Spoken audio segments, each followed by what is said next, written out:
Hey guys, LevelCap here, and EA just announced arguably some of the biggest news in Battlefield history. Longtime DICE general manager Oscar Gabrielson is leaving the studio. Respawn and Call of Duty godfather Vince Zampella is taking a bigger role as overall boss of the Battlefield franchise. Halo designer Marcus Leto is building a new studio to make Battlefield narrative content. Ripple Effect, formerly DICE LA and the 2042 Portal studio, is developing a new Battlefield game, and overall the franchise is going to expand under the watch of Warzone's mastermind Byron Beatty. Now this is a lot to take in and a massive shakeup of the entire franchise, so let's break it all down piece by piece. First things first, the new studio that Leto is building will help with Battlefield 2042's post-launch support.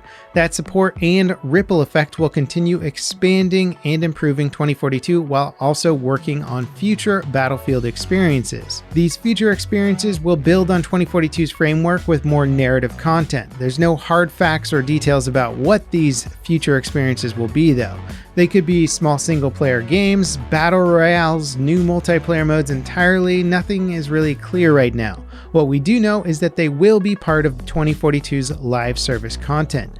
Byron Beatty left Activision after Call of Duty Warzone's launch and was a big factor in its creation as well as the franchise's more interconnected titles and overall expansion. It looks like he was brought on by EA to replicate that sort of expansion for the Battlefield franchise. Vince Zampella's promotion put him in charge of Apex Legends, Battlefield, and the sequel to Star Wars Jedi Fallen Order.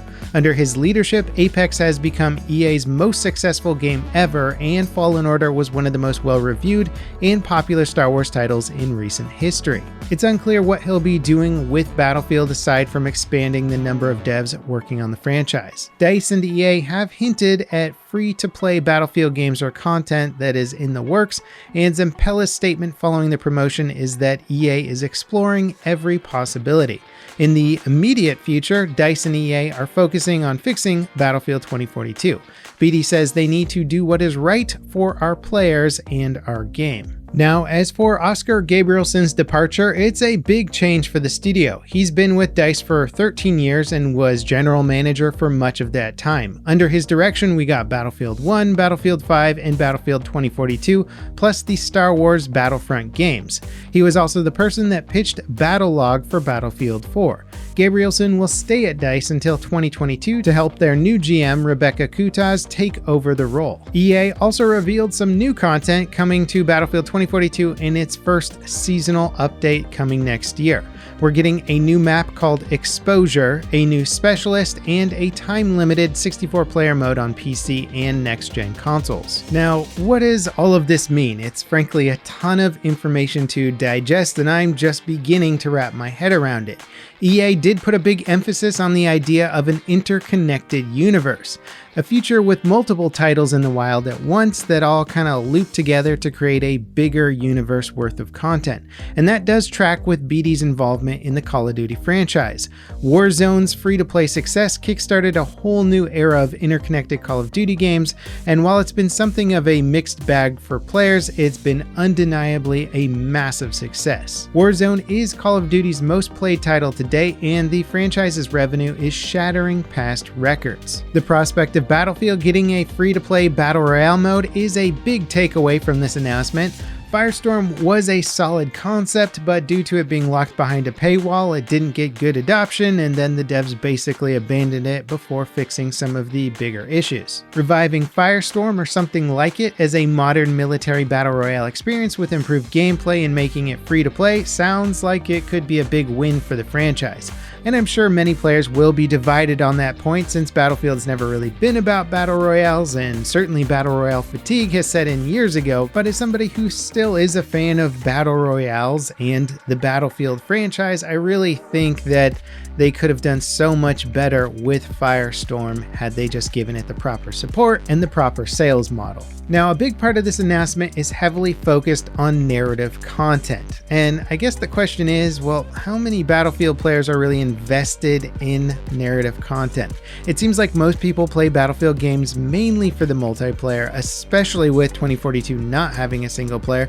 And in fact, the specialists, which are supposed to inject personality to the franchise, are some of the least liked additions to the game. So Creating more content in the vein of Specialist and Battlefield 42's short film Exodus could be wasted effort when players really just want more maps and content for multiplayer. Then again, the Battlefield franchise, in my opinion, has never actually produced a good campaign that's fun and engaging, so maybe some fresh blood to take a new crack at how to make a fun, engaging single-player experience could be a win. It all really just comes down to what they're actually planning to do. And again, under Vince Zampella's lead, he has a decent track record with integrating narrative content to multiplayer titles.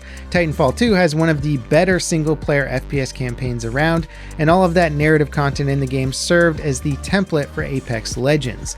Zampella could do a lot with Battlefield, and I'm curious to see what ripple effect creates. Now, regarding the more immediate news for the first seasonal update next year, the new map called Exposure and a new Specialist, plus the time-limited 64-player modes on PC and next-gen consoles, all sounds pretty good. In fact, I'm quite excited to see what the time-limited modes can end up being. Perhaps they'll be successful enough that they become staples. This, of course, wasn't an official outline of the new seasonal content, so I'm hoping that of course there's some new weapons and stuff integrated there as well, because the 22 base game guns are starting to wear a little bit thin. Now, taking a step back and trying to soak in the bigger picture of this is a huge change up for the franchise. There's essentially new leadership across the board, leadership that is coming from success, but also leadership that is coming from things that are not Battlefield, and the ideas being brought into the franchise might not feel like Battlefield ideas, a la the entire Specialist system.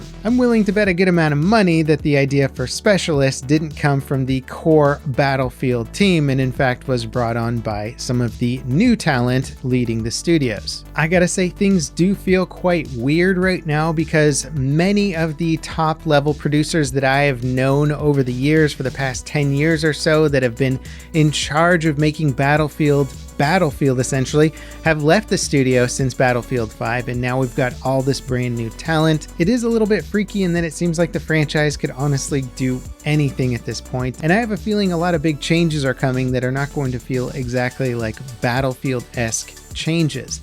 That being said, I also think the old DICE studio just wasn't evolving the franchise in good, interesting, meaningful ways, and so it's sort of one of those things where I'm like tired of the old and scared of the new. There's no way to possibly tell if this is going to be good or bad for the franchise as a whole, but I do think the amount of talent that EA are bringing in here means that they're going to come up with something successful in the long run.